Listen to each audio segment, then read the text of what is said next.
Welcome to another week of Instigating with Clarkey and Drury. I'm Ryan Drury, joined as always by my co-host Chris Clark, and we're very pleased to be joined by our good friend, the golf expert that we always turn to when we want to chat about golf, our friend Ian Doig of the Ian Doig Golf Academy and longtime pro golfer too. Doigy, how are you? How are you feeling, my friend? I'm good. Thanks for having me back, guys. I'm feeling pretty good. A little bit of a scare last week, but we got by it. And I'm back working out and stuff and hitting balls. So doing good. That's shoveling good to snow, hear, man. And shoveling snow today, especially. Wow. I mean, we got about 15 centimeters here last night. So Yeah, the area got waxed pretty good. Luckily, there were no power outages, and I had a decent morning news run. It seemed like the weather hit everybody a little more south of us. As always, remember, we're brought to you by our great friends over at Coolbet. And we're brought to you by our friends over at Listowel, or Larry Hudson's Chevrolet Buick GMC here in Listowel, 1000 Wallace Avenue. Clarkey works there. If you need a new vehicle, you need a new truck. Doigy, I got a nice Canyon for you coming in. Hey. 24 or 23s, I guess. 23. This is the deal maker. Yep, they're coming in. This The is the 22s deal are still on clear out, so free You're gonna have to- tires, and You're going to have to sweeten it up pretty good. we'll sweeten up. Yeah, free tires, $500 gas card. They got a lot going on over there. $1,000 off as well. Yeah, the deals are happening. Hey, So, Hudson's has it. Remember that, They folks. do. We're also brought to you by our friends, our great buddy Al MacArthur, and the great folks over at the Listowel Squash Courts. Visit them on Facebook. I played last night. I dropped a spot. Nicole beat me last night, so you fell down the ladder. Just to sixth. I mean, I'm still 6 out of 30, which is not bad. However, Doigy, have you ever had plantar fasciitis? No. It's very painful, and I have it again. And you have plantar fasciitis right now. Yeah.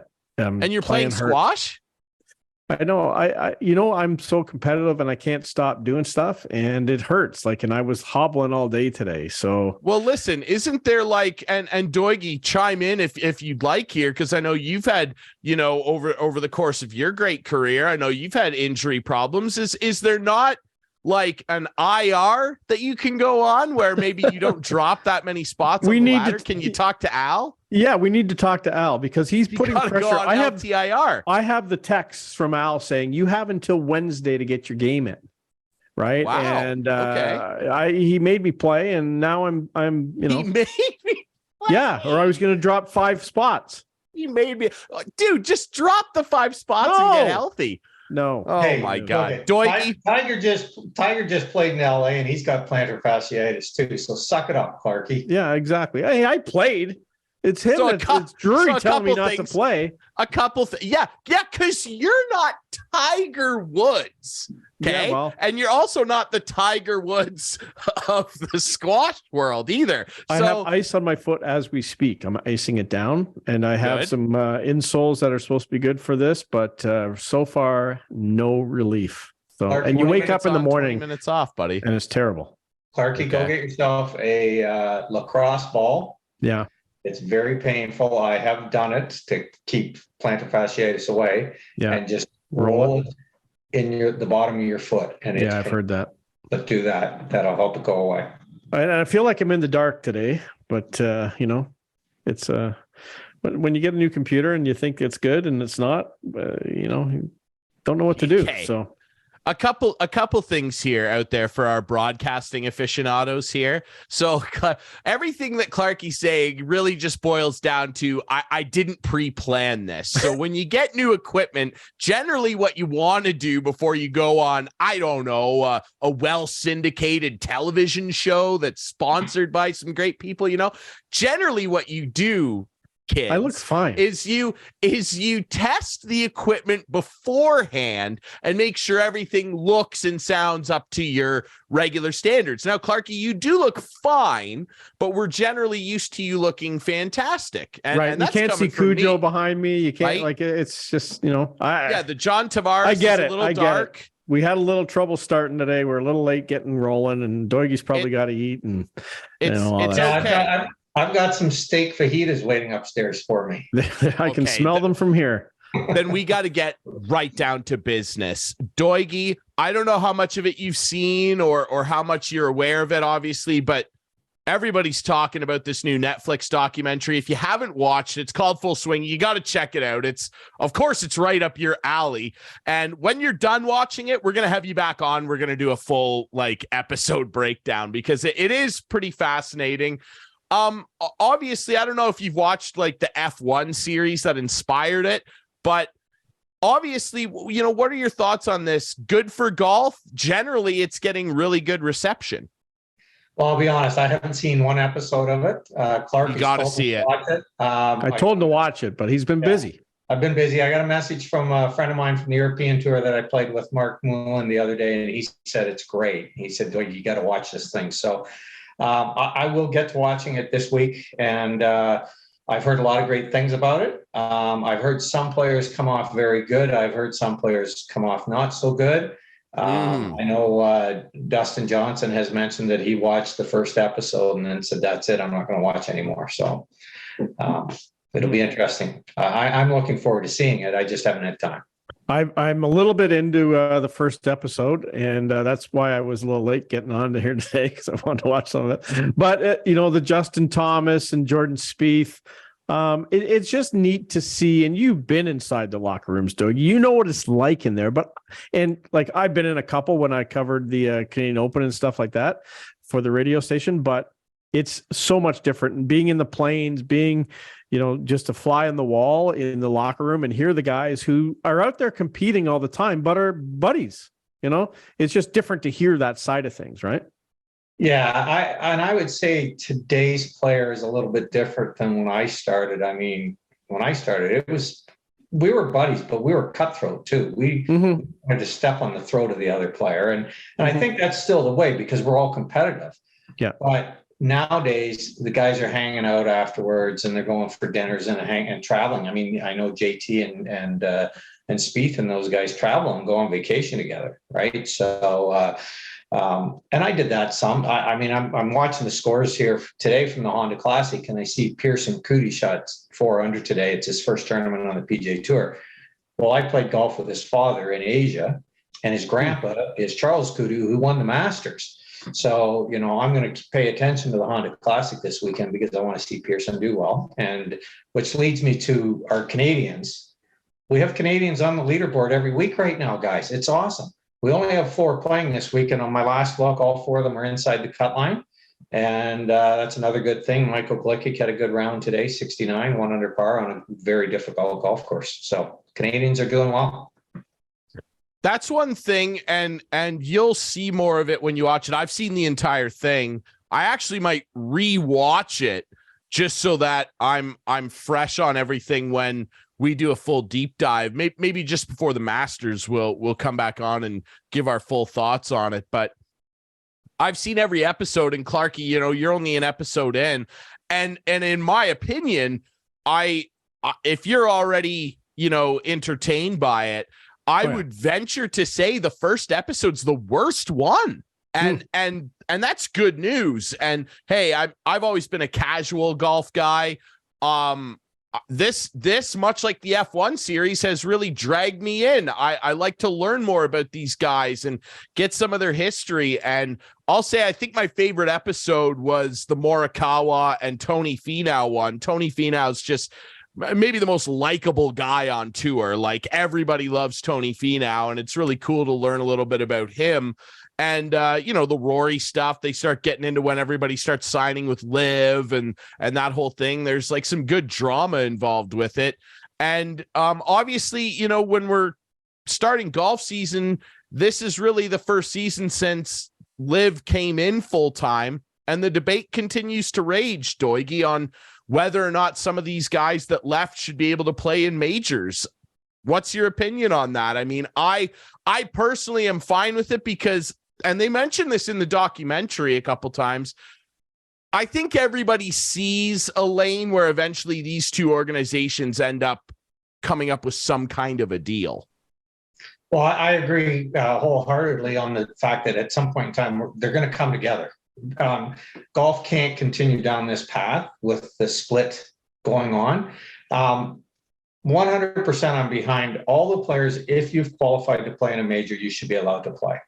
it just doesn't make any sense to me. And I think the PGA Tour has probably taken a stance that they wish they hadn't now. And I do see them coming together. I mean, even Rory has backed off on his position a little bit, but I know that the 4 majors are allowing them to play. There is even some rumblings that if they qualify, they're going to be able to play in the Ryder Cup. So a guy like a Dustin Johnson, he's right now ranked 14th, but if he plays in one of the majors and wins, because of the point system this year leading up to the Ryder Cup, majors are double points. And all of a sudden he could jump his way up into the top and make the team. Well, wouldn't you want Dustin Johnson on your team if he's qualified? Makes total sense to me, right? So I just think that we're going to get to a point where they're included. The big point or the big issue right now is the world ranking points. But a lot of people that don't understand the world ranking points and how it started. World ranking points was started back in the 80s. And it was started by IMG, which is International Management Group. Well, International Management Group had hundreds of golfers under their umbrella who they were managing. But the majority of them were playing in Europe. And they wanted those players to be able to play in the big events and the majors and the invites and that. And so when they came up with the ranking points, they were skewed in such a manner that if you played in Europe, you got more points from a weaker field. Like the point system was the same, but you'd be playing in the US in a very strong field where 130 guys could win any week. You were playing in Europe where 30 guys could win any week, but you got the same amount of points if you finished first, second, third, fourth, whatever. And so all of a sudden, that's where you saw the influx of the European players coming over to North America to play. That's how it all started, was through the International Management Group and the world ranking points. So why aren't they being included now? I don't get it. Yeah, it is strange. And they've got to come up with an agreement, really, obviously financially, but obviously with that involved as well. It's a complicated thing that they will eventually solve. See, they don't even really touch on that in the documentary. This is why Doigy is our guy, because Doigy knows stuff that general fans like myself, I had no idea that that's how it started. That's why they need Doigy in the documentary. And one thing I will say, and Clarkey, you'll discover this. I'm interested to hear more of your thoughts on that first episode. One thing that I hope, I understand, I guess, because it was just 8 episodes. You know, you do 8 episodes, see how everybody receives it.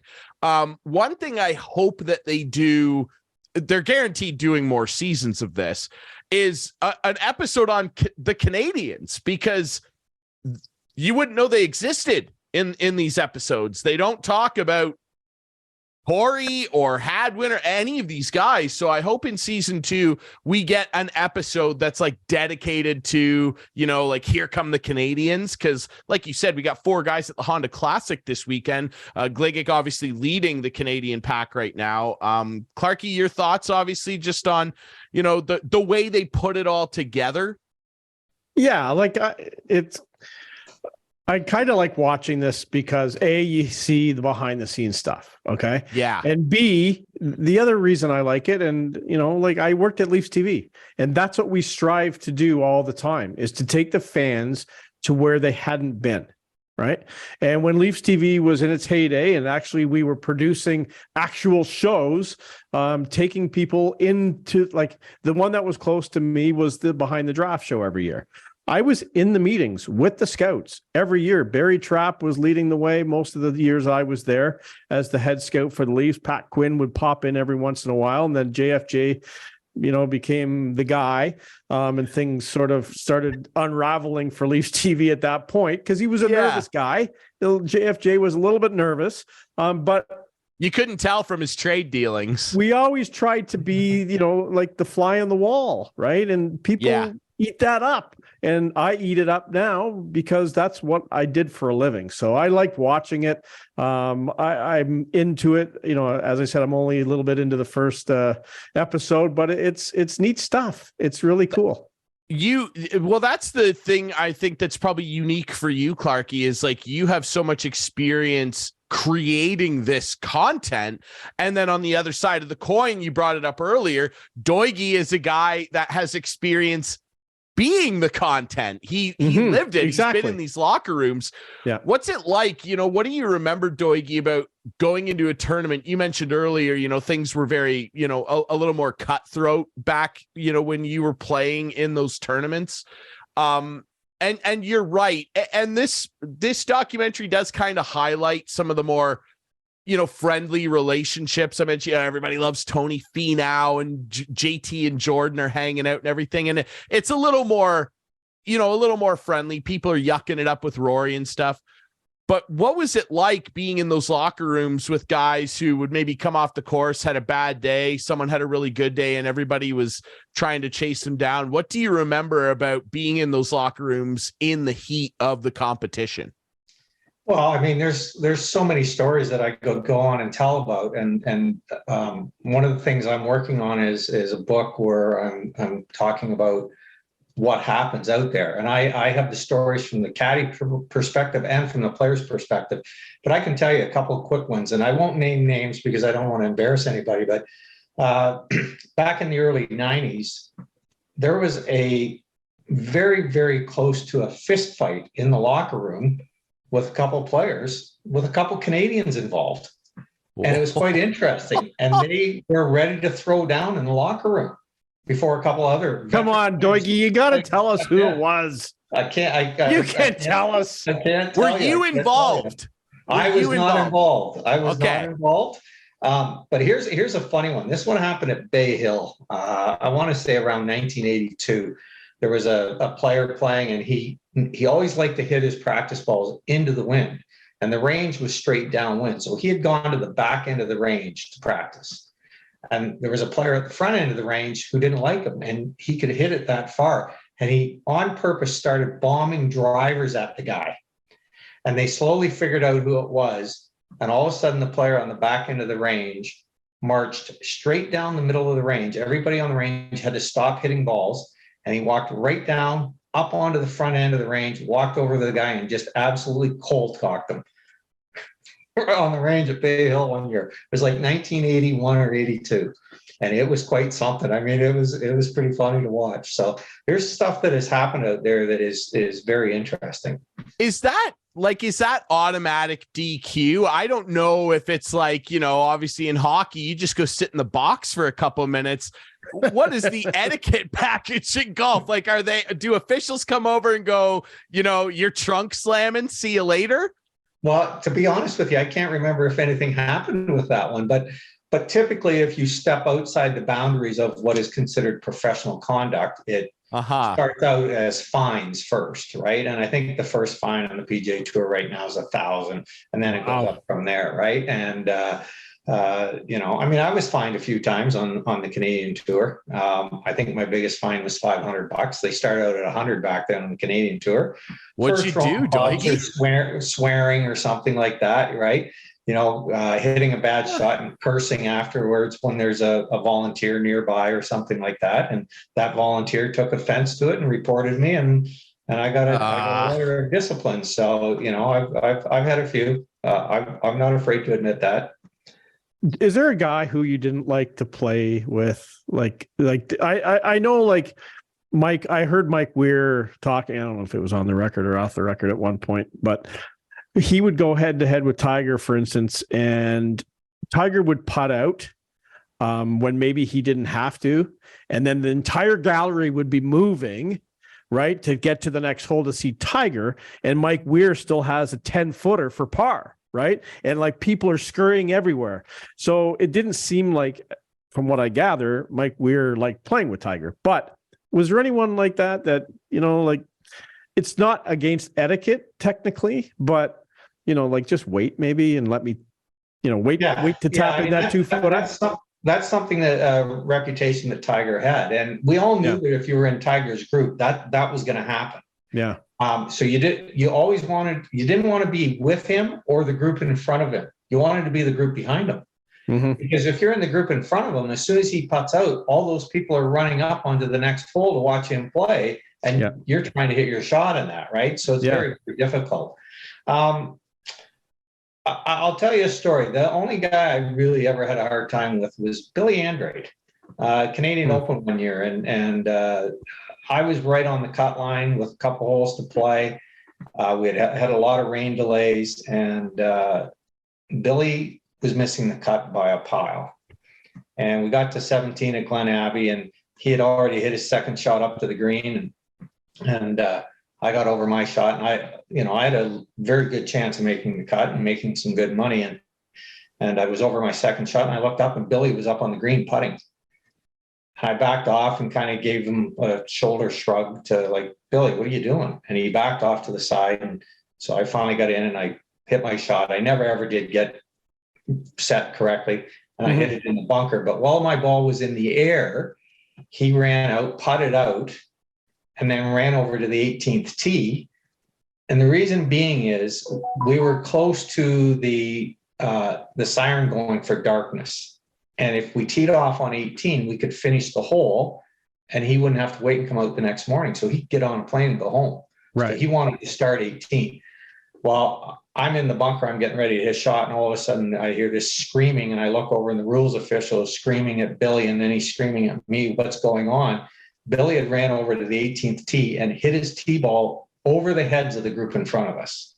Oh my God. Without even asking them or telling them or anything, right? And then the official saw it, and the official started screaming, and was screaming at me while I'm in the bunker. Anyway, I hit a poor bunker shot out, missed the putt, made bogey, hit it in the bunker off the tee on 18, had to lay off, hit it on the green and 3-putted and made bogey, and I missed the cut by a shot. And I heard afterwards that Billy had been fined $5,000. It should have went to you. I personally think that $5,000 should have went in my pocket, because I was going to make the cut. Right? Yeah, that's terrible. So that was the only time, maybe a couple times on the Canadian tour, where I played with some younger players that thought that they were all it, and they didn't have very good etiquette, and I would just stand aside. And eventually, one time in Sault Ste. Marie, I wasn't hitting, and kid said, "Are you going to hit, old man?" And I just turned to him and I said, well, when you stand still and show me the respect that I show you, I'll go ahead and hit, but I'm not going to hit while you're over there moving around. So, yeah, stuff like that happens. Yeah, that's the thing about like just even the amateur game. When you go out and like, I don't like, it's all in my mind. I know, and I'm not that good of a golfer, but I hate when a guy doesn't mark his ball on the green. Like, just mark your ball, just mark it and pick it up. Yeah, right? Well, and that's just standard fare. There's a few little things. You know what? We're allowed 45 seconds to hit a shot, unless you're the first person hitting on the hole. You're allowed 45 seconds. If you can't stand still to show respect to the other player for 45 seconds, there's something wrong. Yeah. Right? And so that's all I've ever asked. Yeah. Mark the ball, stay out of my sight lines. Yeah. So I always tell young kids, when I'm coaching them and stuff, that if you can't see the person's chest or their rear end, you're standing in the wrong place. If you can't see their chest or their rear end. So if you were putting or whatever. Yeah. Okay. So the putter, he'd be standing right there or right there. Okay. Never here or here. Because as I tilt my head, I can see him out of the peripheral vision. And then if he moves, that can distract me. Right? Yeah. But if he stands there, and it's really funny, people look at us sometimes when we're playing, if there's 5 people following a group, that becomes very difficult because they'll be moving all the time and you see that movement. But if there's 5,000 people following this, it just becomes background movement. So you don't even notice it anymore. Yeah. Right. So if there's one person behind that flag, when I'm out at the 100-yard marker trying to hit a shot and he's moving around, I'm going to wait. But if there's 5,000 back there and they're all moving around, it doesn't bother me. It's like the waste management, right? That whole, like they're all hooting and hollering, so it doesn't matter, right? Because you have to expect it. Yeah. Are you a pin in or pin out guy now that you can have the option? I'm a pin out guy. It takes up 17% of the hole, and I need all that hole I can get. And I look at it this way: I was taught a long, long time ago that the pin only helps a bad shot. That's probably why I like it in. when you skull it across the green, exactly. And it hits the pin. But my plan is not to skull it. My plan is to hit a good shot every time. Right? So I know. I was actually lights out when I was in Dominican putting. I was pretty good putting. Video evidence, which is surprising. Evidence. 84 was my best round down there. I was happy with that. We need video evidence. Hey, that's not bad for not playing for a good while. Although I will say you played pretty good that round that I watched you play here at Listowel Golf Course. And that was not even warming up for the first match. Like we just got out there and played. Like, come on, guys. I wanted to go hit some balls, right? Like haven't played in 6 months. No, let's just go. Come on, the tee's open. Let's just go. And I'm like, can I hit some balls? No, we're going. And what if you have good fundamentals, Clarkey? It doesn't take much to warm up. That's right. That is true. That is absolutely the difference, true. Right? And like the Clarkey the first doesn't hole have. Go ahead. Thanks, Ryan. The first hole is short, like it's a 370, maybe 370 par 4, right? So I was hitting 5-iron off the tee, 210, leaving myself. It must have been about a 320 because I had 100 yards in every time. Like it was a short par 4, but danger all around the green. Like you could try to hit it, but it was a sucker drive in my mind. And I always played it well. So anyway, there you go. It was fun. I highly encourage it. Barcello Bavaro Beach in the golf course there. If you ever go, it's good. Ryan, going back to some of the stuff that out on tour, we talked about who you like to play with and stuff. And, one of the guys that was really tough to be paired with was Lee Trevino. Really? Yeah, because he was always chattering. He was a chatterbox, and he barely would even shut up when he was hitting his own shot, right? So that was difficult. But I remember one time again at Bay Hill, David Ogren, really good guy, was in the group, and Trevino was hitting the first 5 or 6 holes, and he had this habit of the guy that was hitting last, as he was in the middle of his swing, he would start walking. And you could see his feet, right, from your peripheral vision. So on about the 6th hole, David Ogren swung the club up to the top of his backswing and then stopped. And Trevino was about 6 steps gone down the tee deck. And Ogie looked up at him and said, "Hey, Lee, do you mind if the rest of us play?" Stand right in front of everybody. Lee didn't like it very much, but that's the type of stuff that would happen. And that was that was in the old days, because a lot of the older players used gamesmanship. Sure. Absolutely. They would rattle their coins in their pockets, and they would move off in the backswing and things like that. And that used to happen all the time. Yeah. And you know what the funny thing is? I used to love watching Lee Trevino play because he was chatty, but I wasn't playing. You know what I mean? Like he was the kind of guy who you would want to see play, because he would always have a comment and you could hear it. And he's a good player too. Yeah, I mean, but the other side of it is, it could tick you off. You're playing with him for sure. Great player. Like when I was caddying and I was trying to learn how to get better, he was one of the guys that I would go watch hit balls. So I would walk down the range at the end of my day when my player was done with me. Yeah. And there was still daylight and guys were practicing, and I would watch Lee Trevino and Raymond Floyd and Lanny Watkins and Gary Koch, obviously, because I worked for him, and all these guys hit golf balls, and I would just sit and watch them, and periodically they would turn and say, "What are you doing, Ian?" "Well, I'm just trying to watch. I'm trying to learn. I'm trying to get better." Right? Yeah. That's how I got better. But Trevino was phenomenal to watch. Mm-hmm. Right? Yeah. Mm-hmm. So. Yeah, he had great technique for sure. I think, maybe a little more pronounced technique than Clarkey's whiskey mitts, but I digress.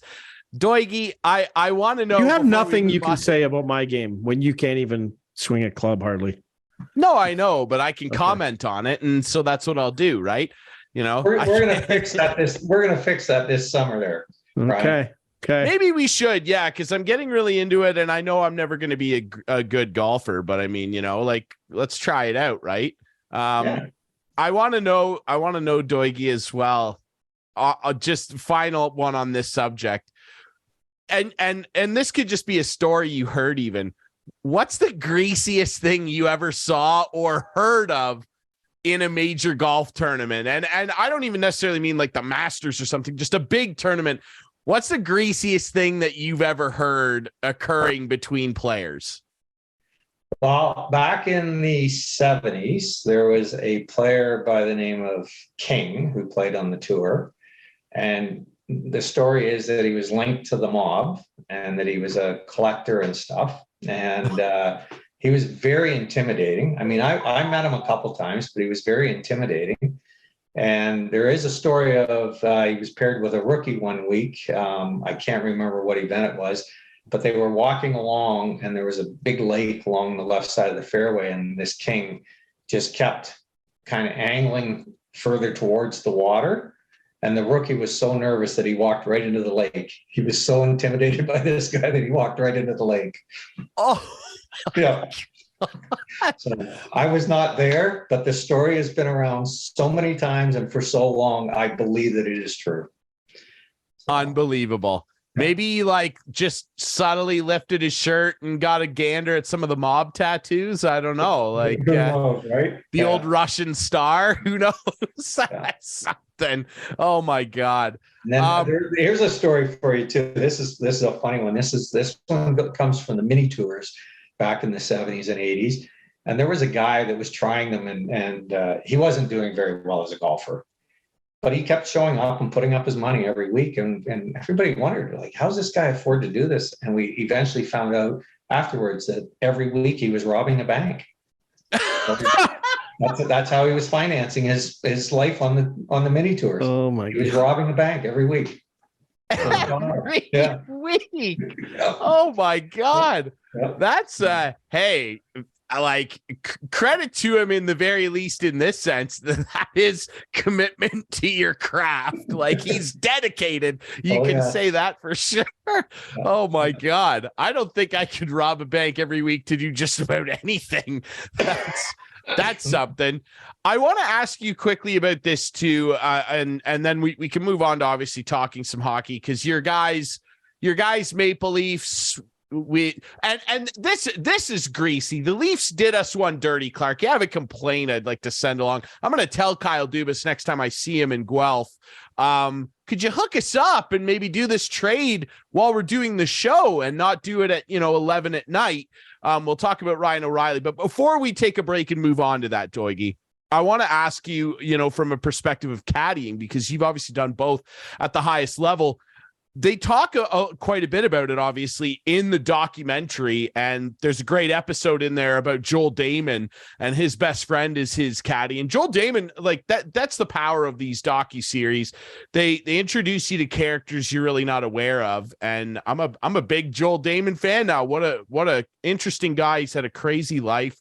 Obviously, losing his mom to cancer and all that stuff. He's had it's a great episode. You'll really like it. But his best friend is his caddy. And then, you look at other stuff and they kind of dig into it, saying some caddy player relationships are a little more business-like. Some are very, personal. You look at like Brooke Henderson, her sister caddies for her quite often. What was your preference as a player and a caddy? Did you want, from both perspectives, for it to be a little bit more of a friendly, personal relationship or more business oriented? What did you find was most successful from both sides of the bag? Right. So as a player, I tended to, which is kind of funny, I tended to want it to be very professional and business-like. I kind of wanted to keep things separate. That way, if there was an issue out on the golf course, I didn't have to turn and scream at a friend or anything like that I was upset over something that happened. That was my personal feeling. And there's a lot of that out on the tour, especially when I started and when first went out. Most of the caddies back then and the players, it was completely professional and businesslike. Very few of them had become close friends. And I would say that, to be honest with you, I was probably one of the first of that generation in the early 80s, late 70s, early 80s, where the guy I caddied for became a friend. He became like a brother to me. As a matter of fact, I ended up living in his house with his wife and his two kids for years. And when I say years, I mean years. I wasn't like I was just there for a couple of years. I spent every winter in their house for almost 10 years where I lived with their family. And so that relationship, even though it started out as a player-caddy relationship, it became a player-friend, almost brother-brother with Gary Koch. And he became my mentor and taught me so much. And so I'm very thankful for that. I watched today, I won't name the name, but there's a player out there playing right now who has one of his best friends caddying for him. And I actually think it's hurting his game. I think that he would be better off getting somebody, a veteran caddy that's been around for a long time, to caddy for him. Because I think what happens when your friend is caddying for you, that friend may agree on a club selection so that he doesn't offend you. And you want to have that caddy that looks at you and says, no, that's the wrong club. You need to hit this club, or you need to play this hole this way. And then you discuss it and you come up with of what you need to do correctly. But sometimes when your best friend's caddying for you, he's afraid to say anything. So he might let you hit the wrong club because he's afraid to say anything. So that's where I think the friendship part of it gets into the way. Yeah. Yeah, it's an interesting dynamic, and obviously it's going to be different for everybody. But yeah, it's interesting to get your perspective on that, because you do get a sense of the other side of it a little bit. In the docuseries when they're highlighting Matt Fitzpatrick, and he's got a more veteran caddy, and like they're friendly with each other, but I mean it is a little bit more business like. They've got years separating them, and it obviously benefits him because they capture his win on tour. And it's just a different dynamic. I will say this, like my first year, probably year and a half caddying for Gary Koch, I would venture to say that I probably only had dinner with him once or twice. Right. But as we went into the second year and so on after that, not only was I going out and having dinner with him, he would get a room with 2 beds in it, and I would stay in his hotel, which would save me money and that. So, that's how it evolved, but it didn't start out that way. Right. So, but, my whole caddying experience, I don't even know if you guys know what this was all about. My whole caddying experience was, I had a job in Sarnia, Ontario. We're cutting greens and stuff. And I put a brand new riding greensmore in a pond on the 3rd hole. And 10 days later, I was at the Congressional Country Club in Washington at the Kemper Open. And I was there mostly as a spectator, but Gary Koch walked by Sunday morning at about 11:30 or 12 o'clock carrying his own clubs. And I ran up on the first tee and asked him if he needed a new caddy. And he said, yeah, he did. His caddy hadn't shown up. And I caddied for him that day, and I ended up caddying for him for 2.5 years. Wow. And so that's how I got into caddying. It was quite the story. I mean, I had shorts on, and we couldn't caddy in shorts back then. And I said, how much time do I have? And he says, you got 5 minutes. I said, don't give that bag to anybody. I'll be right back. And I ran into the pro shop and bought a $50 pair of slacks and had the girls inside tape them up with tape because they were too long. And I ran out and I caddied 18 holes that day. And that was my introduction to Gary Koch and caddying on the PGA Tour. And 2 weeks later, I was caddying for him in the US Open at Waltersall in 1980, the year Nicklaus won. Unbelievable. Now that is dedication to your craft. And if anything, that's a lesson for the kids. Shoot your shot. Shoot your shot. You never know. You never know. I went for it and it worked out great. It sure did. Well, and it worked out great for us in the future, obviously, because you're our golf expert, man. This is what we have you for. But now we're going to shift. We got to talk about your Maple Leafs. We got to talk about the big trade and some other trade news dropping as we record this involving a certain team that I cheer for. We'll talk about that next here on Instigating.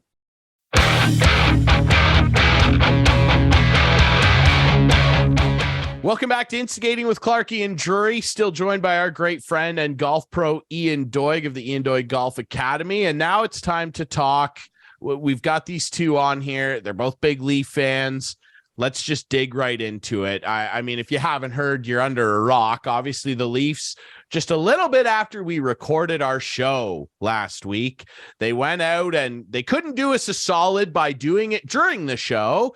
They had to do it hours after, but they go out and they make a big splash. And of course, I don't think the Leafs are done, but right after we talked with Dart Guy a little bit about who he wanted them to go get, they go out and get one of the top 3 targets that he listed, and that's Mr. Ryan O'Reilly, obviously a Godrich native and grew up a big Leaf fan, and Noel Acciari as well, a really good bottom 6 correct player. you. Whoa. He's not a Godrich guy. He was born in Clinton Hospital, but he played all his minor hockey in Seaforth, Ontario. Yes, but he's also celebrated as a son of Godrich because he played a lot there as well. He took the cup to Godrich and Seaforth. They had a parade each town. That's right. Yes, he did. He's more known as being a Seaforth boy. Okay, well, I will stand corrected then, and I apologize wholeheartedly to the community of Seaforth, because I know he obviously has very deep ties there, as do his parents, who, nice for them, they were able to go and see his first game as a Maple Leaf.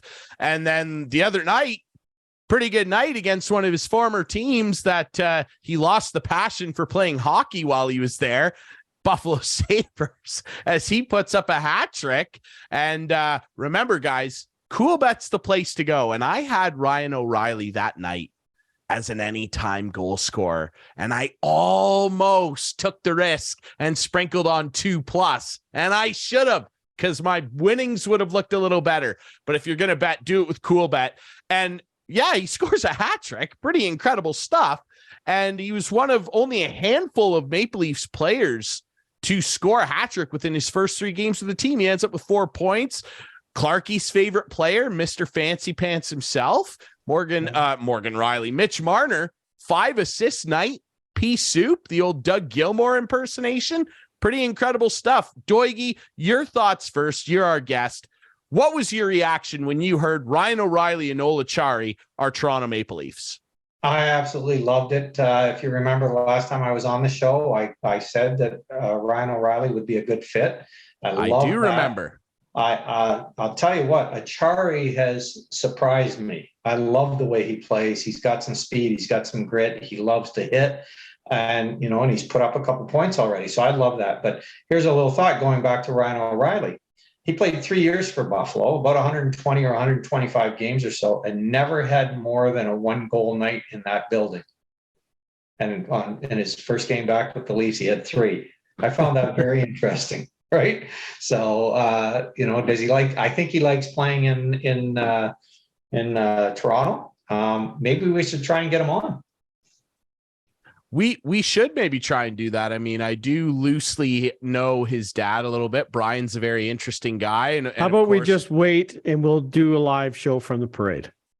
That's what we will do. Of course, he came and I got to interview Ryan when he brought the cup that he won with St. Louis. There you go.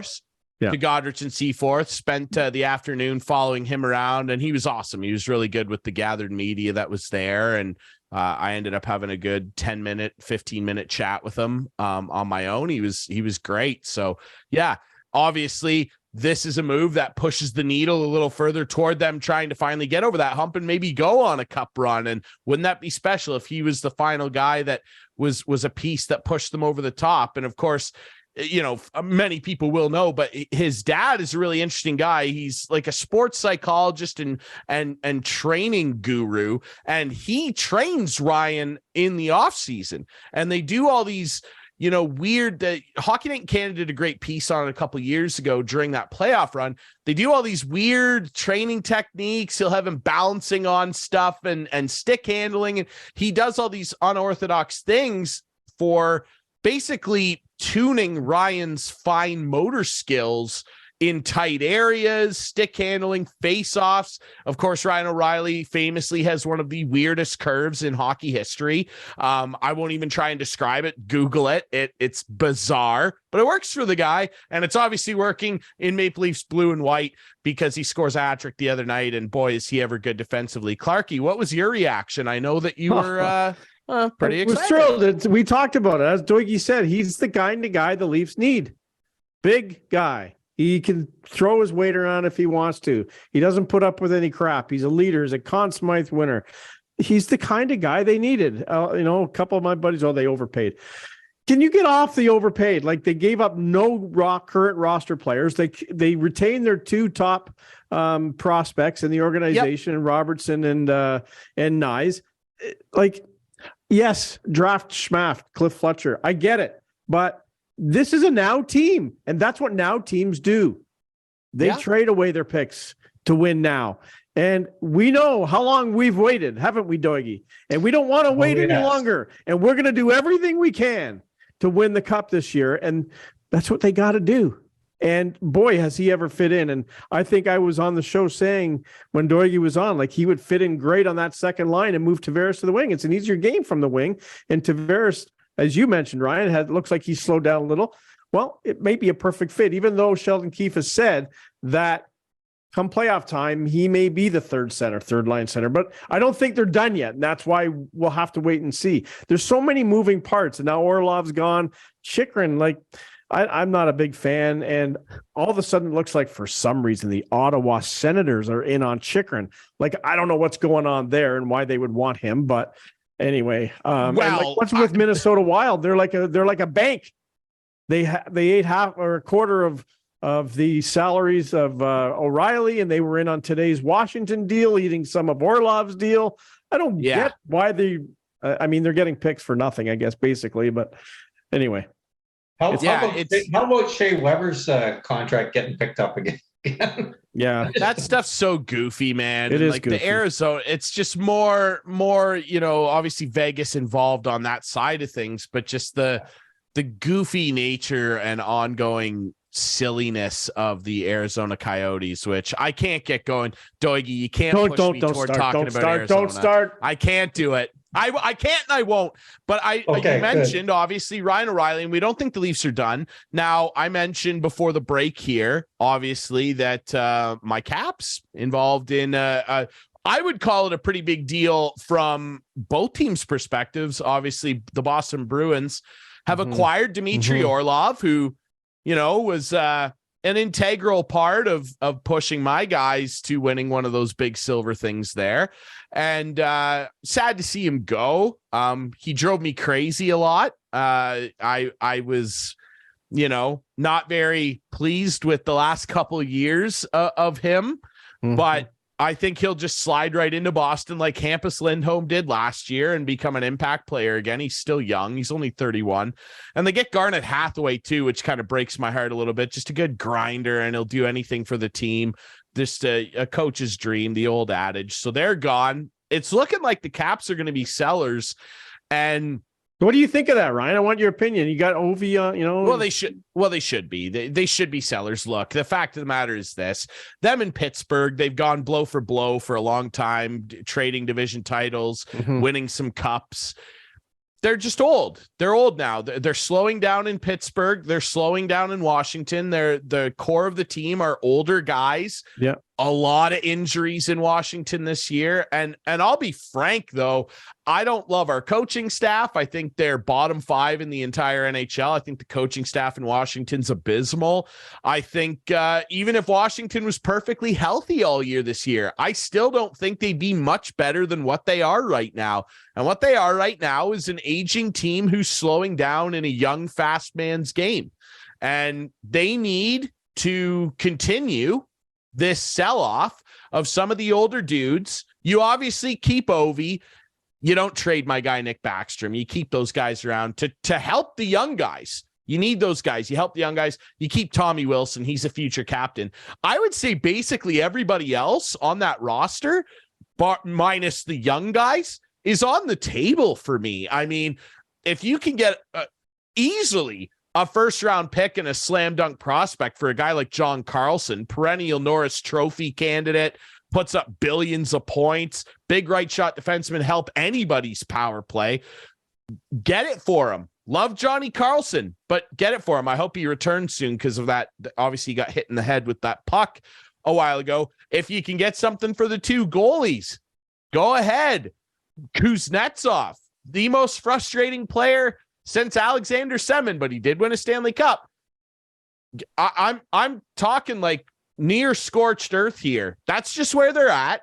And I think maybe the Leafs could potentially take advantage of that. Now, I don't think they can ever find room for a John Carlson, but a Nick Jensen, maybe a guy like that, a right-handed shot guy whose defensive numbers are actually really good on a pretty affordable contract. Maybe the Leafs can go in on that because the Boston Bruins, a team that they're likely going to potentially have to go through on that cup run that they want so badly, they're adding two pretty good players here. Orlov and Hathaway are going to be impactful, and they're going to be impactful in playoff style hockey. I'll tell you that right now. So overall, I knew this was coming. I'm not upset. I don't have blinders on. I know what my team is all about, and I can adequately assess what they're all about. And on your side of things, I think that this is great for Toronto, and they're going to be involved. Clarkey, really quick before we get Doigie's opinion on this and maybe some defensemen he'd like to see, because you get the big forward, maybe they can add more, but Jake Muzzin now on permanent LTIR. Sad for that guy. We just hope that he's going to be okay, but Leafs aren't done moving and shaking. You brought up Chychrun, though. It makes perfect sense to me why the team like, the Ottawa Senators would be after a guy like that, because they still believe that they can make strides next year. And if you add a guy like that, who, let's be clear here, he's getting a bad rap, but he's in Arizona. So I kind of discredit that. We are also talking about a guy who's on a very good cap hit, who's very young, and he scored 20 goals. He scored 20 goals in a season for the Arizona Coyotes on defense. I guess it's just strange. Yeah, I know. I know. I understand. It just bizarre. Seems strange, and Doig, I'm sure you'll agree, that you see two teams that are well out of the playoffs at this time of year making deals together. That usually happens in the summer, not a trade deadline. But I guess you're right. If they want the player next year, moving beyond that, then yeah, get him. But it just seems weird that they would be in on him at this point in time. That's all that is surprising to me. You would think a playoff team would jump up and be able to do that. And then if Ottawa wants him, trade him to Ottawa in the offseason. But go get the guy now. What I think is that Ottawa would envision having a Chychrun, Shabbat, Jake Sanderson, Eric Brandstrom top four. That's the vision, right? And you figure it from there.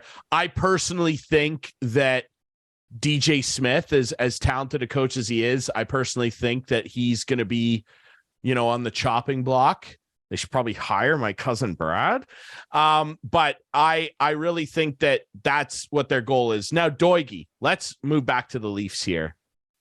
You've talked about this a lot. You want them to go get a defenseman. You got your big forward. You got Ryan O'Reilly. I like the ability of moving him up there and bumping Tavares over or shuffling him down to center the third line. That's what having a guy like that offers you. Lots of flexibility. Defensively, we talked about this last week with our friend Dark Guy. I just don't think that this team can move forward and do damage on a long playoff run with Justin Hall in the lineup every night, or really any night. And so they need to go get a guy. Who are some guys that you would maybe like to see in the mix? Well, I want somebody that's big, and I wouldn't mind Chychrun only because of his age and his contract and everything else. And sure. We bring him in and he grows into a good position. I could see us doing that.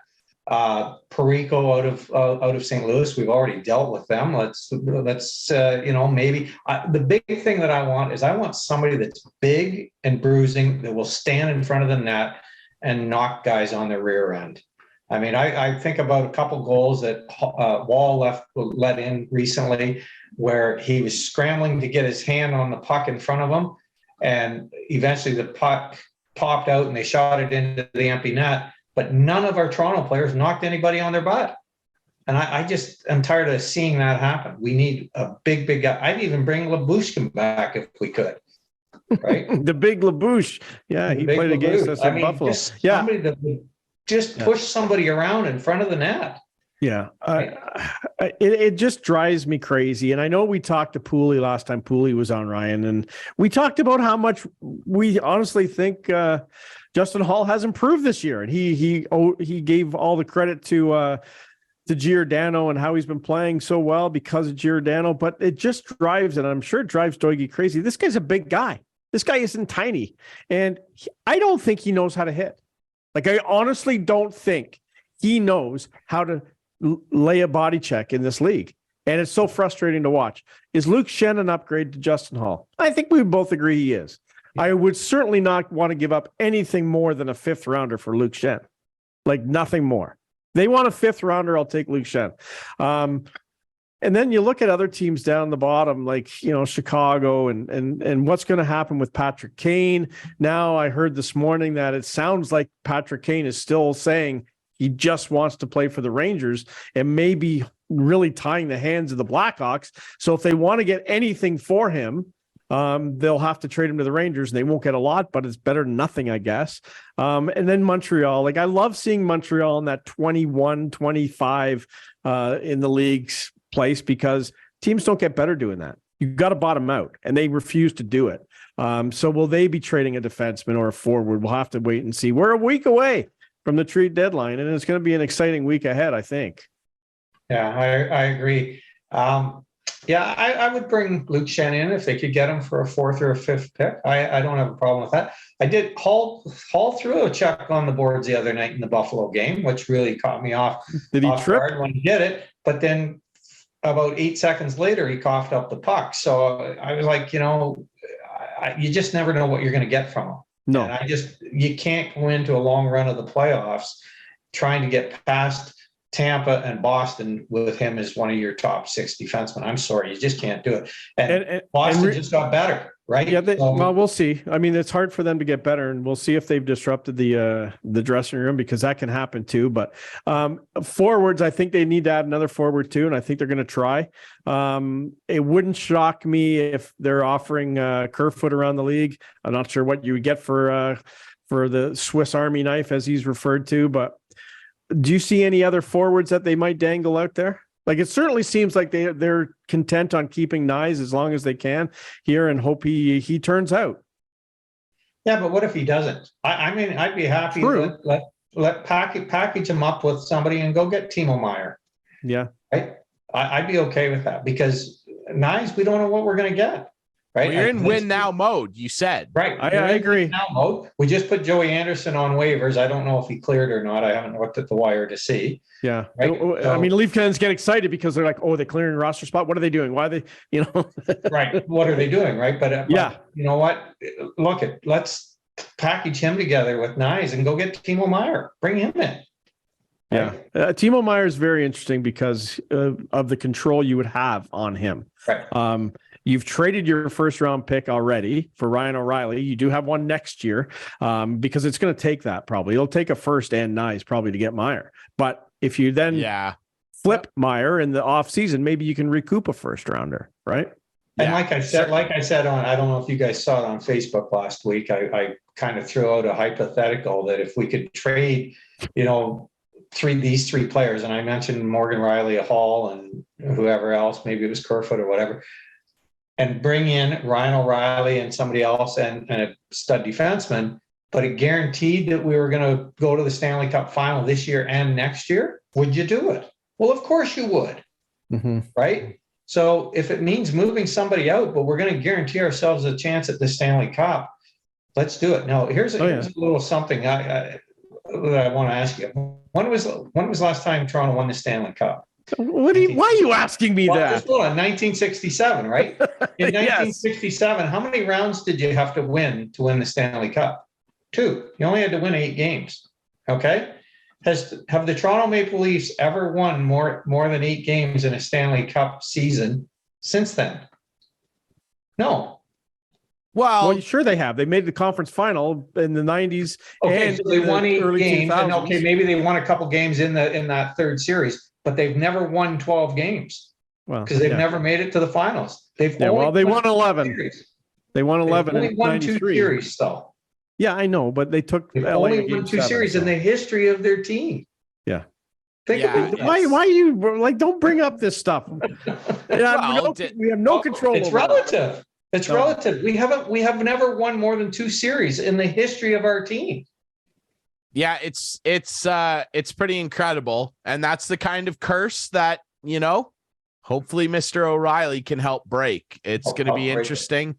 I think it would be a pretty good Hollywood story in Southern Ontario and across Leaf Nation. I think it would be a big deal. A week away from all the trade fracas. I'm sure there's going to be a lot more big deals to go down, and you can guarantee the Leafs are going to be involved. Doigy, it's always a pleasure to have you on. Glad you're feeling good, my friend. Thanks so much for doing this, brother. We're going to do it again soon.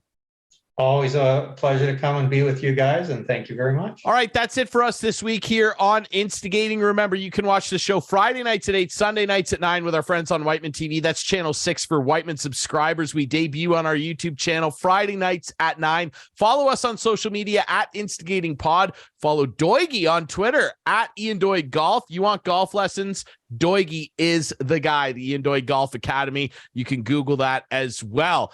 For myself, Ryan Drury, for Clarkey, our great sponsors, Coolbet Canada, Larry Hudson's Chevrolet Buick GMC here in beautiful Listowel. Remember, Hudson's has it and the Listowel Squash Courts. We'll see you next week for more Instigating.